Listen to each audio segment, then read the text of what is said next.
muito bem-vindos ao nosso canal de infectologia. Eu sou Renato Cassol, médico infectologista. Todos sabem, estamos passando aqui por uma inundação no Rio Grande do Sul. Quase todo o estado foi literalmente atingido pelas cheias, né? Um volume de água, para vocês terem ideia, é maior do que o volume de água da catástrofe do Katrina, lá nos Estados Unidos, né, em New Orleans. Já falei no vídeo anterior sobre leptospirose, tá certo? Mas não é só isso que pode acontecer. Então, eu gostaria de alertar vocês, né, e mostrar que existem algumas coisas que podem ser feitas, né, de forma muito simples para evitar surpresas, né, de doenças infecciosas em tempos de enchentes, tá bom, pessoal? Então, uma outra coisa que pode acontecer com bastante frequência devido à água contaminada são as doenças diarreicas, certo? As doenças diarreicas, elas podem ser de várias bactérias diferentes, tá certo? Até por febre tifoide também pode dar por água contaminada, né? Uma doença grave com infecção sistêmica. Mas as doenças diarreicas, elas são basicamente por ingesta de água de má qualidade, tá certo? Então, nós podemos limpar a água basicamente de duas formas, tá certo? Se tu tem suspeita que a água não está ok, você pode ferver a água durante 5 minutos. Levanta a fervura por 5 minutos e você retira os patógenos que causam as doenças diarreicas, certo? Uma outra opção também é 2 gotinhas de hipoclorito de sódio, tá? É um cloro, né, para cada litro de água. Isso daí acaba com que elimine as principais bactérias que causam diarreia, tá bom? Então, uma dica útil aí. Claro, o ideal seria utilizar água engarrafada industrializada, tá bom? A gente acredita que grande parte da água do Rio Grande do Sul está hoje contaminada por dejetos, enfim, por derivados da enchente, tá bom? Nossa doença diarreicas. Existe ainda uma grande parte de pacientes que vão experimentar doenças de pele, tá certo? E essas doenças de pele são duas, basicamente, que eu gostaria de chamar a atenção. As erisipelas, tá? Que são infecções bacterianas da pele, tá bom? Que pode sim se alastrar e se tornar uma doença sistêmica, tá? Mas que ela geralmente, muito frequentemente, a maior parte dos casos, ela necessita de uma porta de entrada. Um machucado, um arranhão, um fungo do pé. Então, tratar essas feridas, né? Cobri-las de forma adequada, limpá-las de forma adequada com água e sabonete também é uma excelente medida para evitar que entre bactérias que estão presentes no lodo, na água.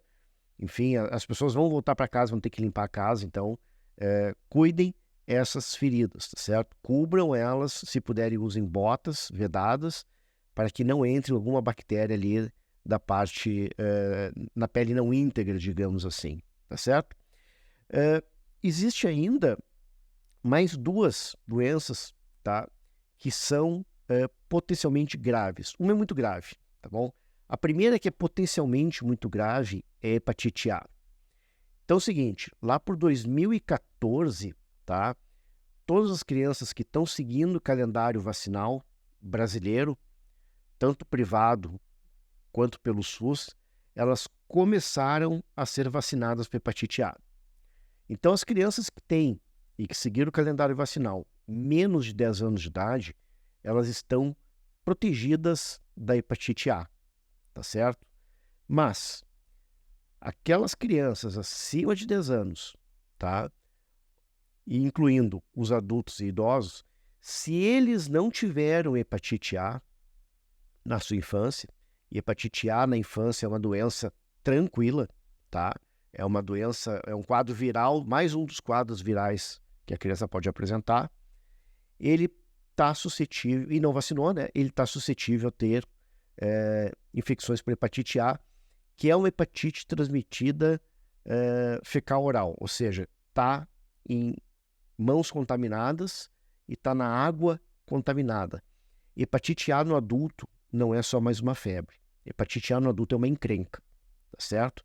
Eu já vi pacientes que quase foram para transplante hepático e tem relatos de que até 1% dos pacientes pode ir para transplante hepático por hepatite A fulminante, tá certo?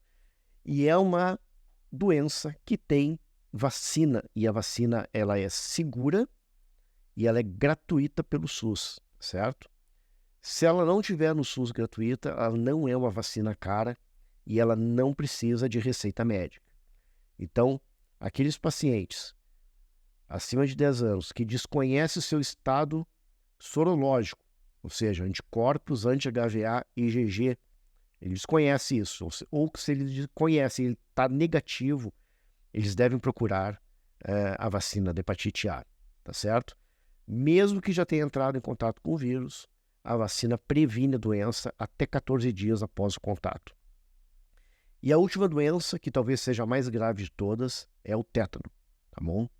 O tétano também está no calendário vacinal, eles são 3 doses, e depois faz-se um reforço a cada 10 anos, para aqueles que têm pouca exposição ao Clostridioides tetani, tá certo?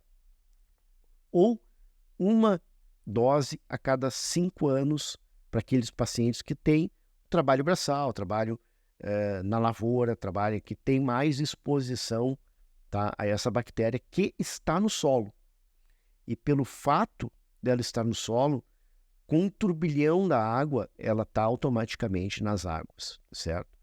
Então, todos os pacientes que vacinaram há mais de 5 anos, eu aconselho fortemente que procure a vacina do tétano, uma vacina que está no calendário, ela está disponível no SUS, ela não precisa de receita médica para fazer a vacina, ela é aconselhada por todos que se façam no mundo inteiro, tá certo?